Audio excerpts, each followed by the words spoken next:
ओम नमो भगवते वासुदेवाय। देखिए, आज का जो प्रसंग है, स्वामी दयानंद सरस्वती ने कहा था कि विपत्ति मनुष्य की परीक्षा की घड़ी होती है। सच्चे बाल ब्रह्मचारी, समस्त वेदों के ज्ञाता, आर्य समाज के जनक, वेद ही ईश्वर की वाणी है का प्रचार और प्रसार करके मनुष्य जाति को पाखंड से बचाने तथा वेदों का प्रचार प्रसार करके वेद पढ़ने, वेद सुनने, यज्ञ हवन करने की शिक्षा देने वाले दयानंद सरस्वती ने एक बार अजमेर में यह उपदेश दिया था। स्वामी जी कहते थे, यदि वेद पढ़कर वेदोक्त आचरण करोगे तो कभी घोर विपत्ति आने पर भी आप धैर्य नहीं खो सकते। विपत्ति भगवान की परीक्षा की घड़ी समान समझकर धैर्य को नहीं खो सकते। कभी बड़े जोर जोर से आंधी आती है, जो वृक्ष उस भयानक आंधी में भी झुककर झुके हुए पड़े रहते हैं, वह आंधी के बाद आराम से खड़े होते हैं, शान से खड़े होते हैं और वह बच जाते हैं। जो वृक्ष शक्ति से खड़े होकर भी नहीं झुकते, वह उस आंधी में टूटकर नष्ट हो जाते हैं। इसी तरह हर मनुष्य के जीवन में हर कदम काम, क्रोध, लोभ आदि का झोंका आता ही रहता है। जिस मनुष्य ने वेद निषिद्ध आचरण किया है, वेद पढ़ा है, वह वेद सुना है, वह उस काम, क्रोध, लोभ के झोंके की परीक्षा की घड़ी गंदी घड़ी समझकर बच जाएगा।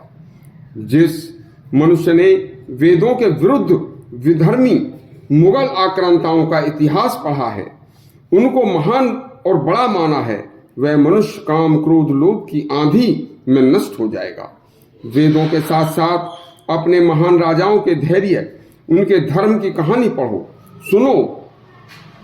शिवी दधीच हरिश्चंद्र नरेशा, सहे धर्म हित कोटि कलेसा। राजा शिवी, तपस्वी दधीच, राजा हरिश्चंद्र आदि ने धर्म के हित में तरह तरह के कोटि कोटि प्रकार के कष्ट सहे थे, लेकिन धर्म से वेदोक्त आचरण से नहीं डिगे। वेद शास्त्रों के विरुद्ध आचरण करने वाले तो कीड़े मकोड़ों की तरह जल्दी मरकर केवल जन्म जन्मांतर में हर बार बुरी से बुरी योनियों में जन्म ले लेकर सदा कष्ट ही भोगते रहते हैं। इस समय पूरे देश में खराब हवा चल रही है, जगह जगह दुष्ट आक्रांता अपना रौद्र रूप दिखा रहे हैं। ऐसे समय में धीरज धरो, सभी को समझाओ, आपदा का समय है। धीरज धर्म मित्र और नारी, आपद काल परखिए चारी। धैर्य की, धर्म की, मित्रों की और अपनी पति व्रता पत्नी की परीक्षा भी विपत्ति के समय में ही होती है। सभी एकता के सूत्र में बंधकर दुष्टों का, जिन्होंने विपत्ति दी है, उनका सामना करो। सभी को वेद पढ़ने के लिए प्रेरित करो। ऐसा करने से आप में साहस आ जाएगा। इस बात को सब जगह पहुंचाने में बल आपका होगा। जो लोग तुम्हें काम, क्रोध, लोभ का लालच दे रहे हैं, बस समझ लो कि ये तीनों आपको नरक के दरवाजे में धकेल रहे हैं। पापी पाप ही सिखाएगा, उसके भाव कभी भी पवित्र नहीं हो सकते। इस समय समस्त आर्यव्रत जनता को लोभ देकर पापी बनाया जा रहा है। इन पापियों से प्राप्त धन आपको महान दंड भोगने के लिए ले जाएगा।